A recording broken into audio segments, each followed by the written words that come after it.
الحمد لله نحمده ونصلي على رسوله الكريم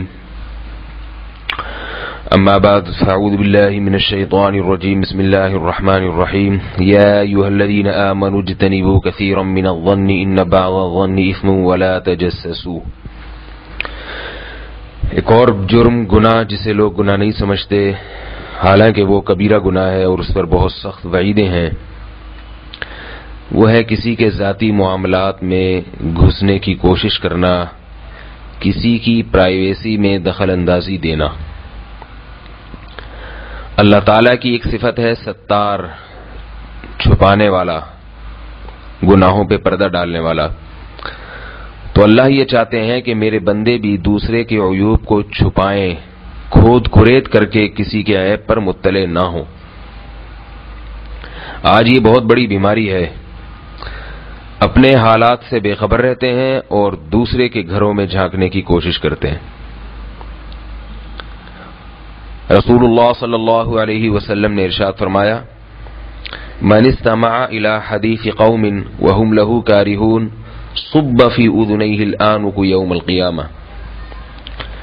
کچھ لوگ بات کر رہے تھے آپس میں، وہ خفیہ میٹنگ ہو رہی ہے، وہ آپس میں کوئی اپنا فیملی میٹر ہے اس پہ ڈسکس کر رہے ہیں، یا کوئی ایسی بات کر رہے ہیں جو وہ دوسروں کے سامنے نہیں لانا چاہتے، اور کوئی شخص ان کی طرف کان لگا کے کھڑا ہو تو آپ صلی اللہ علیہ وسلم نے فرمایا اس شخص کے کان میں قیامت کے دن پگھلا ہوا سیسا ڈالا جائے گا کہ جب وہ تمہیں اپنی بات نہیں سنانا چاہ رہے تو تم کیوں چھپ کے ان کی بات سن رہے ہو. گھروں میں بھی ایسا ہوتا ہے کہ آپ کوئی دو خواتین بیٹھ کے بات کر رہی ہیں تو تیسری خاتون چپکے سے ان کی بات سننے کی کوشش کریں گی. کسی کی پرائیویسی میں گھسنا، کسی کی پرائیویسی، ذاتیات وہ نہیں بتانا چاہتا، آپ جاننا چاہتے ہیں. آپ کوئی خفیہ ایجنسی کے اہلکار ہیں، خفیہ ایجنسی والے کو بھی اس طرح کی کسی کی پرائیویسی میں گھسنے کی اجازت نہیں ہے. اس کے لیے بھی صرف ایک حد تک شریعت نے اجازت دی ہے کہ جہاں ملک کا مفاد ہو، آپ کو یہ ڈر ہے کہ کوئی جاسوس تو نہیں، انڈیا کا جاسوس تو نہیں بیٹھا ہوا ہے جو ملک کے خلاف سازش کر رہا ہے، تو اس کی جاسوسی کر کے اس کی باتیں سننے کی تو اجازت ہے. تو عام طور پر جو آج کل ایک پیٹرن پہ لوگ چل پڑے ہیں کہ وہ کون کیا کر رہا ہے، کس کے گھر میں کیا ہو رہا ہے، اس کا قیامت کے دن اللہ تعالیٰ سوال کریں گے.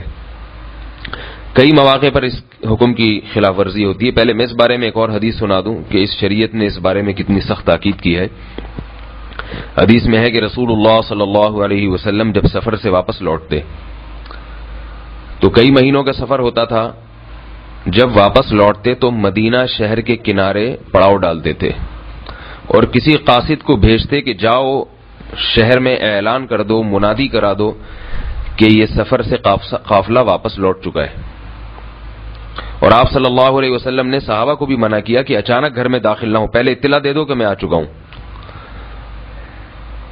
لتم تشت الشعیفہ وتستحد المغیبہ. اس کی ایک حکمت تو یہ ہے کہ جو بیوی ہے وہ شوہر کے لیے کچھ زینت اختیار کر لے گی اور تیار ہو جائے گی. شوہر گھر میں داخل ہو، اچانک میلے کپڑے ہوں بیوی کے اور گندا لباس ہو، بال بکھرے ہوئے ہوں، تو ظاہر ہے کوئی بھی شوہر اس چیز کو پسند نہیں کرتا. اور دوسری حکمت آپ صلی اللہ علیہ وسلم نے یہ بیان کی، فرمایا کہ کیا تم یہ چاہتے ہو کہ اچانک گھر میں داخل ہو اور کسی ایسی چیز پر مطلع ہو جاؤ جو تم نہیں دیکھنا چاہتے. انسان ہے، کوئی گناہ اس سے ہو سکتا ہے، ممکن ہے کوئی غلطی ہو جو وہ شوہر سے چھپا کے کر رہی ہو، تو اپنی بیوی کی پرائیویسی میں دخل اندازی کی اجازت نہیں ہے، بلکہ حکم یہ ہے کہ اچھا گمان رکھو. اچھا گمان، ایک عام نارمل حالات اگر چل رہے ہیں تو بدگمانی کرنے کی شریعت نے اجازت نہیں دی، خواہ وہ اپنی بیوی ہی کیوں نہ ہو. تو اچانک گھروں پہ چھاپا مارنا اس سے منع کیا ہے. مرد بعض دفعہ جلدی آ جاتا ہے کہ میں آفس سے میں دیکھوں میرے گھر میں کیا ہو رہا ہے، اچانک جناب گھر میں گھس گئے دیوار سے چھلانگ مار کے. ایسے گھس کے کسی کے عیب کو دیکھنے کی کوشش کریں گے پھر تو فرشتہ تو دنیا میں کوئی بھی نہیں ہے. نتیجہ کیا نکلے گا؟ آپ بدگمان ہو جائیں گے. بعض دفعہ بیوی میں غلطی نہیں ہوتی لیکن وہ کوئی ایسا بے احتیاطی کا کام کرتی ہے، جب شوہر نے وہ کام دیکھ لیا تو اب شوہر کا دماغ چلنا شروع ہو جائے گا، شیطان اس کے دماغ میں اور وساوس ڈالے گا، بھئی یہ تو میں نے دیکھا ہے، پتہ نہیں کتنی ایسی چیزیں جو میں نہ دیکھ پاتا ہوں. طلاق تک نوبت پہنچے گی. تو اللہ کے رسول صلی اللہ علیہ وسلم نے جب اپنی بیوی کی پرائیویسی میں دخل اندازی کی اجازت نہیں دی ہے، اسی وجہ سے علماء کہتے ہیں کہ بیوی کا خط پڑھنا شوہر کے لیے جائز نہیں ہے. کوئی لفافے میں کوئی خط آیا شوہر کے لیے جائز نہیں اسے کھول کے پڑھ لے. وہ ایس ایم ایس پڑھنا بیوی کے، موبائل کھولنا اچانک چھاپا مارنا کہ دیکھوں کیا ایس ایم ایس ہے، یہ جائز نہیں ہے، اجازت نہیں ہے اس کی. اگر آپ کو اپنی زوجہ پہ شبہ ہے، اگر آپ کو شبہ ہے کہ ان کی ایکٹیویٹیز کچھ صحیح نہیں ہے تو پہلے بتا دیا جائے کہ بیگم آپ کے پاس جو بھی خط آئے گا پہلے میری نظر سے گزرے گا پھر آپ کے پاس آئے گا. وہ پہلے بتا دے تاکہ وہ پہلے ہوشیار ہو جائے. وہ بتا دے بھائی مجھے کوئی ایسا خط نہ بھیجا جائے، مجھے کوئی ایسا ایس ایم ایس نہ کیا جائے، پھر جائز ہے، پھر اس کی اجازت ہے. یعنی پہلے اطلاع دے دی جائے تاکہ وہ محتاط ہو جائے کہ مجھے اللہ کے علاوہ میرے شوہر بھی دیکھ رہے ہیں. تو اللہ سے تو ڈر عام طور پہ نہیں لگتا، لیکن شوہر سے کم از کم اتنا تو ڈر ہوگا کہ آئندہ وہ کوئی ایسی غلط حرکت یا کوئی ایسی مشکوک حرکت نہیں کرے گی. تو ایس ایم ایس اچانک پڑھ لینا موبائل کھول کے یہ بھی جائز نہیں ہے. البتہ یہ ضرور ہے کہ آپ کو اگر اپنی بیوی کی ایکٹیویٹیز پہ شبہ ہے، اپنی وائف کے بارے میں آپ کو یہ ہے کہ پتہ نہیں ان کے کچھ کوئی ایسا تو نہیں کسی سے تعلقات ہوں، تو پہلے بتا دیا جائے کہ بیگم بس میں نگرانی، یوں نہ کہیں کہ مجھے شک ہے، یوں کہیے کہ آج کل کے حالات خراب ہیں اور میں چاہتا ہوں کہ بھئی میں گھر میں نگرانی رکھوں، تو اب تک جتنے ایس ایم ایس آپ کے پاس ہیں وہ ڈیلیٹ کر دیں، میں نہیں دیکھتا ان کو، لیکن آئندہ یہ ذہن میں رکھیے کہ آپ کے موبائل کے ایس ایم ایس میں چیک کروں گا، لہذا کوئی ایس ایم ایس آپ کے پاس غلط قسم کا آتا ہے تو مجھے خود ہی بتا دیں آپ کہ بھئی یہ دیکھیں پتہ نہیں کس نے کیا بھیج دیا ہے، تاکہ مجھے وہم نہ ہو. ادروائز میں نے اگر پکڑ لیا تو پھر جو ہے اس کا مطلب پھر کچھ دوسرا ہوگا، شیطان پھر میرا ذہن کسی بھی طرف لے جا سکتا ہے. دوسری بات، آپ بھی جب کسی کو ایس ایم ایس کریں تو جو سینٹ جو ہے اس میں آئٹم میں دیکھوں گا کہ آپ نے کیا بھیجا، یہ پہلے بتا دیا جائے پھر جائز ہے. ہمارے حضرت مفتی رشید احمد صاحب رحمہ اللہ تعالی نے مدرسے میں اوپر جہاں رہا کرتے تھے تو اوپر ایک چھت پہ چھوٹی سی کھڑکی کھولی ہوئی تھی، کیونکہ وہ طلبہ کو منع کرتے تھے. طلبہ جب باہر نکلتے تھے ہاف ٹائم میں تو ادھر دکان والوں سے دوستیاں لگا رہے ہیں، کوئی دودھ والے سے گپ شپ ہو رہی ہے. حضرت اس چیز کو ناپسند کرتے تھے کہ کیوں دائیں بائیں آپ لوگوں سے دوستیاں لگا رہے ہیں، اپنی تعلیم سے واسطہ رکھیں، باہر نکلنا ہے تفریح کے لیے تو اپنے ہی طلبہ سے گپ شپ کریں، کھیلیں. تو حضرت کو شکایات آتی تھیں کہ بھئی اس پہ عمل نہیں ہو رہا، تو حضرت نے یہ کیا کہ اوپر ایک کھڑکی کھول دی چھوٹی سی جھانکنے کے لیے، لیکن ساتھ ساتھ یہ بھی کیا کہ سب طلبہ کو پہلے بتا دیا کہ دیکھو وہ میں نے کھڑکی کھولی ہے اور میں کسی بھی وقت وہاں سے آپ لوگوں کو چیک کر سکتا ہوں کہ آپ سڑک پہ کیا کر رہے ہیں. یہ جائز ہے، پہلے بتا دیا، آپ طلبہ ہوشیار ہو گئے اور بار بار کھڑکی کی طرف دیکھتے رہتے تھے، وہاں سے کوئی دیکھ تو نہیں رہا. پھر یہ بھی ڈر ہوتا تھا بیٹھے ہوئے سڑک پہ بھائی ہم گپ شپ میں مشغول ہوں، پتہ چلا حضرت وہاں سے آ کے جھانکنا شروع کر دیں. تو یہ ڈر اتنا تھا کہ اس سے ہی طلبہ بہت سیدھے ہو گئے تھے. تو اس طرح سے تو کسی کی نگرانی کرنے کی اجازت ہے. آپ کو اپنے گھر میں اگر شبہ ہے کہ میرے گھر میں کوئی ایسی ایکٹیویٹیز ہیں، میں دفتر جاتا ہوں، آفس جاتا ہوں تو پتہ نہیں میرے گھر میں پیچھے کون آتا ہے، تو آپ بیگم کو پہلے بتائیں بیگم میں نے گھر کی نگرانی کے لیے کیمرہ لگایا ہوا ہے. اگر آپ چھپا کے لگانا چاہتے ہیں تو آپ بتا دیں چھپا کے لگایا ہوا ہے میں نے، کہ میں آپ کو نظر نہیں آ رہا لیکن کیمرہ بیگم آپ کو دیکھ رہا ہے. تو بیگم صاحبہ انشاءاللہ اللہ سے ڈرے نہ ڈریں، کیمرے سے، خفیہ کیمرے سے ڈر جائیں گی وہ ٹھیک ٹھاک. اللہ سب بیگموں کو ہدایت عطا فرمائے. تو بیگم بھی شوہر کو بتا دے، شوہر پہ اگر اس کو شبہ ہے، خواتین کو بھی شبہات ہوتے ہیں شوہر پہ، بھئی ان کی ناجائز تعلقات ہیں، گرل فرینڈز کو فون کرتے ہیں یہ، تو اچانک موبائل پڑھنا نہ شروع کر دیں شوہر کا موبائل اٹھا کے کہ دیکھوں کس کس نے میسج. اس سے غلط فہمیاں پھیلیں گی. ممکن ہے کسی دوست نے لڑکی بن کے میسج بھیج دیا ہو، یا کوئی اور کسی ایک فاحشہ عورت نے بھیج دیا ہو میسج. آپ کے شوہر خراب نہ ہو لیکن کسی نے ان کے ساتھ مذاق کیا ہو، آپ نے اچانک میسج پڑھ لیا تو بدگمانی ہوگی، اس سے میاں بیوی کا تعلق خراب ہوگا. عورت کے لیے قطعاً اجازت نہیں ہے کہ وہ اپنے شوہر کا ان باکس جو ہے نا وہ میسیجز پڑھ کے دیکھے. اگر اس کو اپنے شوہر پہ واقعتاً شبہ ہے کہ بھئی ان کی ایکٹیویٹیز غلط ہیں تو بتا دے کہ میں آپ کی نگرانی کر رہی ہوں، آپ کے پیچھے میں نے بندے چھوڑ دیے ہیں، دیکھوں آپ آفس ہی جا رہے ہیں، کہیں اور تو نہیں جا رہے، آپ گپ شپ تو نہیں لگاتے لڑکیوں سے. تو جیسے بیوی کو اس کی اجازت نہیں ہے ناجائز حرکتوں کی، شوہر کو بھی نہیں ہے. تو خاتون بتا دے اس کو کہ بھئی آپ ذرا ہوشیار رہیں، پہلے جیسا معاملہ نہیں ہے، میں آپ کی نگرانی کر رہی ہوں اور میں آپ کی بیوی ہوں، مجھے یہ آپ کی حرکتیں پسند نہیں ہیں. بدگمانی نہ کرے، اس کو بتا دے کہ جو ہے نا کچھ ایسی ایکٹیویٹیز میرے سامنے آئی ہیں جس سے مجھے شبہات پیدا ہو گئے. تو بلا وجہ کسی کی پرائیویسی میں گھسنا بغیر اطلاع کے، یہ جائز نہیں ہے۔ حدیث میں آتا ہے رسول اللہ صلی اللہ علیہ وسلم نے ارشاد فرمایا کہ جس نے کسی شخص کے گھر میں جھانکا تو ایسے ہے جیسے وہ گھر کے اندر داخل ہو گیا۔ کیوں اتنی سخت وعید؟ اس لیے کہ جھانکنے سے آپ اس کے گھر میں آپ نے دیکھ لیا، خواتین پہ نظر پڑ گئی آپ کی۔ گھر کا دروازہ اس لیے بنایا جاتا ہے کہ باہر والوں کی نظر نہ پڑے میرے گھر کے اندر۔ ہر آدمی چاہتا ہے میرا گھر میرا ہو، میری مرضی کے بغیر کسی کی نظر نہ پڑے اس میں۔ بعض لوگ بیل بجاتے ہیں، دروازہ بجا کے بالکل گھر کے سامنے کھڑے ہو جاتے ہیں، جیسے ہی دروازہ کھلتا ہے ان کی نظر پورے گھر میں پڑ جاتی ہے۔ تو اصول یہ ہے کہ جب بیل بجائی ہے آپ نے، گیٹ کھلے گا تو آپ کنارے پہ کھڑے ہوں تاکہ آپ کی نظر گھر کے اندر نہ پڑے۔ یہ اصول ہیں، اخلاقیات ہیں جو شریعت نے بتائی ہیں۔ ہمارے اکابر کے واقعات میں ہے کہ ایک بزرگ تھے، وہ سو رہے تھے، وہ سو نہیں رہے تھے، آنکھیں بند کر کے لیٹے ہوئے تھے۔ ان کے قریب دو آدمی آئے اور باتیں کرنے لگے، بلکہ غالباً حضرت مفتی رشید احمد گنگوہی رحمہ اللہ تعالی کا واقعہ یہ۔ تو جب وہ باتیں کرنے لگے تو حضرت گنگوہی نے فوراً آنکھیں کھول دی، فرمایا دیکھو میں سو نہیں رہا ہوں، میں جاگ رہا ہوں۔ کیوں ایسا کیا؟ اس لیے کہ کہیں ایسا نہ ہو مجھے سوتا سمجھ کے یہ کوئی ایسی بات شروع کر دیں جو مجھ سے چھپانا چاہتے ہوں اور میں خامخواہ میں ان کی کسی برائی پہ مطلع ہو جاؤں میں۔ تو یہ ہوتے ہیں دیندار لوگ۔ ہمارے جیسا کوئی ہوتا تو جاگا ہوا بھی آنکھیں بند کر لیتا کہ اللہ کرے یہ مجھے سوتا سمجھے، میں بے ہوش ہو جاتا، ایسے نفس روک لیتا، دل کی حرکت روک کے لیٹ جاتا، یہ مجھے مردہ سمجھے اور جو اگلنا ہے اگلنے پھر یہ۔ تو یہ بے دینی کی بات ہے۔ جیسے ہم یہ چاہتے ہیں کہ ہماری کسی بات پر، ہمارے کسی عیب پر لوگ مطلع نہ ہوں، تو ہمیں یہ چاہیے کہ ہم دوسرے کے معاملے کو بھی چھپائیں، اس کے عیب پر ہم خود بھی دیکھیں۔ ایک ہے کسی کے عیب کو خود دیکھ لینا، یہ بھی یہ جرم ہے جس پر میں بات کر رہا ہوں۔ ایک ہے پھر اس عیب کو آپ دوسروں میں اچھالنا شروع کر دیں، یہ مستقل ایک دوسرا جرم ہے۔ اس کو غیبت کہتے ہیں، اس کو بہتان کہتے ہیں، اس کو چغلی کہتے ہیں، یہ ایک الگ ہے۔ ابھی تو صرف یہ بات ہو رہی ہے آپ کسی کو نہ بتائیں، صرف آپ کو پتا چل جائے، اگر یہ بھی غلط ہے۔ آپ کو کیوں پتا چلا؟ آپ نے کیوں اس کی پرائیویسی میں دخل اندازی کی کوشش کی ہے؟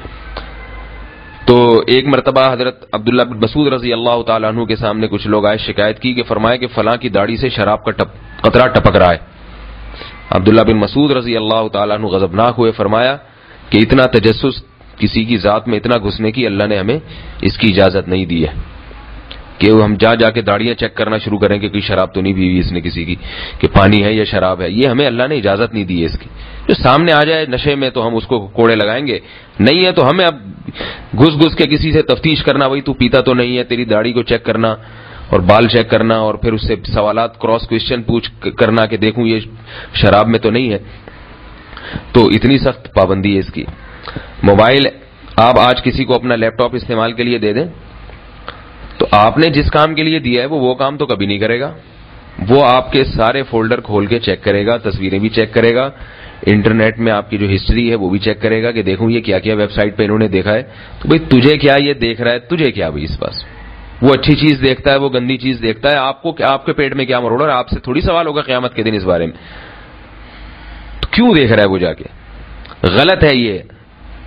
میں اپنی بات بتاؤں، میں کوئی بزرگ نہیں ہوں، نہ میں کوئی نیک آدمی ہوں، لیکن ہمیں اس بات سے بڑی، میرے پاس اگر کوئی ساتھی لیپ ٹاپ دیتا ہے مجھے اپنا استعمال کے لیے، اول تو ضرورت نہیں ہے لیکن کبھی ضرورت پڑ جاتی ہے، اپنا لیپ ٹاپ خراب ہے تو کوئی ساتھی دیتا ہے، تو جس کام کے لیے دیا میں کبھی کسی فولڈر کو کلک نہیں کرتا۔ کیوں؟ اس لیے کہ کہیں ایسا نہ ہو کوئی ایسی بیہودہ چیز ہو جو اس نے نہ ڈالی ہو، اس کے کسی بچے نے، کسی بہن بھائی نے ڈال دی ہو۔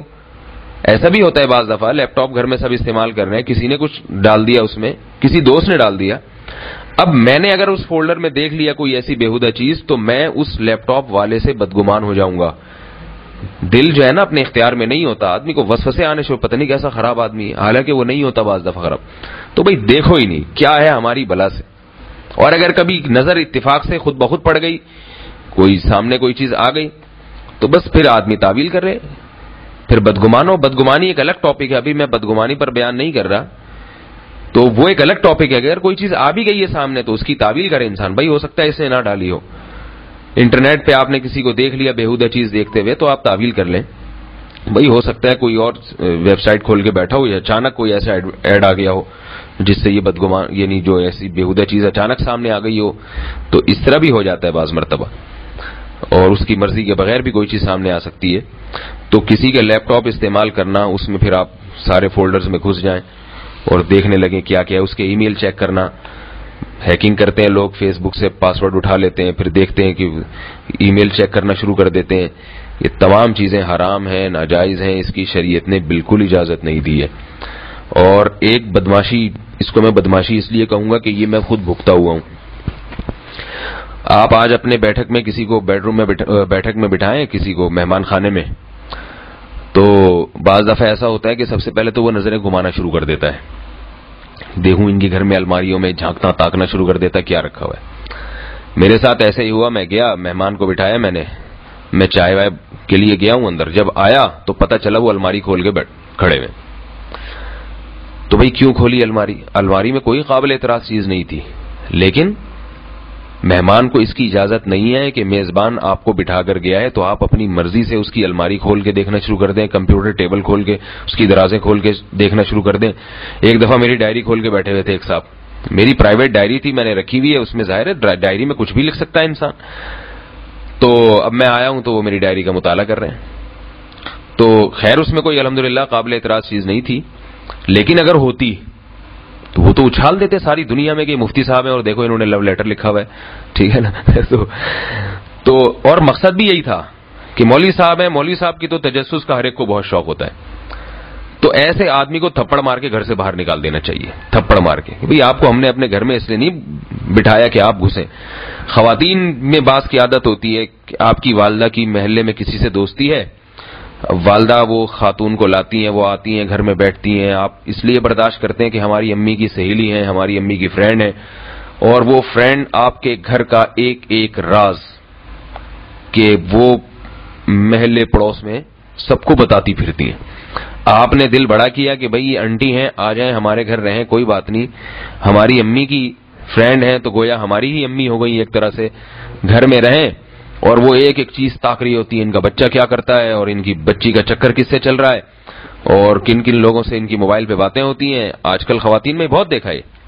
تو وہ جا کے سارے راز، میں ان کے گھر رہتی ہوں، مجھے پتا ہے یہ کیا کرتے ہیں، ان کی کس سے سیٹنگ ہے. تو ایک نے دل بڑا کر کے آپ کو اپنے گھر میں رکھا ہے تو آپ اس کے گھر کے راز کی باتوں پہ پردہ ڈالیں. اللہ کے رسول صلی اللہ علیہ وسلم نے ارشاد فرمایا، صحیح حدیث ہے، کہ اگر کوئی شخص تمہارے گھر میں جھانکے، الفاظ دیکھیے، اگر کوئی شخص تمہارے گھر میں جھانک رہا تھا اور تم نے پتھر اٹھا کے اس کی آنکھ پہ مارا اور اس کی آنکھ پھوٹ گئی، فرمایا تم پر کوئی دیت نہیں ہے، کوئی کفارہ نہیں ہے. آنکھ کی تو دیت اچھی خاصی ہوتی ہے، قصاص ہوتا ہے، آنکھ کے بدلے آنکھ ہے شریعت میں. لیکن یہاں اللہ کے نبی نے فرمایا اگر کوئی شخص تمہارے گھر میں جھانک رہا تھا اور تم نے پتھر اٹھا کے اس کی آنکھ پھوڑ دی، کوئی تاوان نہیں ہے. اس نے حرکت ہی ایسی کی ہے کہ اس کو آنکھ پھوڑوانے کے ہی قابل تھا. تو آج گھروں میں چھتوں پہ چڑھ کے جھانکتے ہیں کھڑکیوں سے کہ کیا ہو رہا ہے کس کے گھر میں. تو اللہ تعالیٰ اس نحوست سے ہم سب کو بچنے کی توفیق عطا فرمائے. ڈائریاں نہ پڑھیں، کسی کے ان باکس میں جا کے میسیجز نہ پڑھا کریں. لیپ ٹاپ دیا ہے تو فولڈر کھول کے نہ دیکھیں، جس کام کے لیے دیا بس اسے، کوئی چیز سامنے آ بھی جائے تو اس کو خود ہی چھپا دیں. اور اگر پڑھنا ہے فولڈر بہت زیادہ پیٹ میں مروڑ ہو رہا ہے کہ دیکھو اس کے لیپ ٹاپ میں کیا ہے، تو ایک دفعہ فون کریں، بولیں بھائی آپ کا لیپ ٹاپ آپ نے مجھے دیا ہے، میں وہ ڈی جو فولڈر ہے وہ کھول کے دیکھ لوں. وہ خود ہی منع کر دے گا، نہ میں پورا کھل جاؤں گا اگر آپ نے ڈی کھول دیا. ٹھیک، تو وہ اگر اجازت دے دے تو ٹھیک ہے، نہیں دے تو پھر نہیں. اس میں پوچھنے کی ضرورت نہیں ہے، پابندی ہے، خط نہیں پڑھے. ایک دفعہ میں نے خط کسی کو بھیجا تو جن صاحب کے ذریعے بھیجا وہ کھول کے پڑھ لیا انہوں نے. اب جس کو بھیجا اس نے کہا یہ خط تو کھلا ہوا ہے. کس نے کھولا؟ مجھے فون کیا، میں نے کہا میں نے تو نہیں کھولا. پتہ چلا درمیان میں بندے نے کھولا ہے. تو میں نے اس شخص سے پوچھا، دیندار آدمی نمازی تھا، میں نے کہا آپ نے کیوں کھولا بھائی؟ کہہ رہے ہیں آپ نے منع تھوڑی کیا تھا کہ میرا خط نہیں پڑھنا. تو منع نہیں، جب تک اجازت نہ ہو تو منع ہی ہے وہ، تو یہ منع ہی سمجھا جائے گا. اللہ تعالیٰ ہمیں اس کبیرہ گناہ سے بچنے کی توفیق عطا فرمائے. وما علینا الا البلاغ.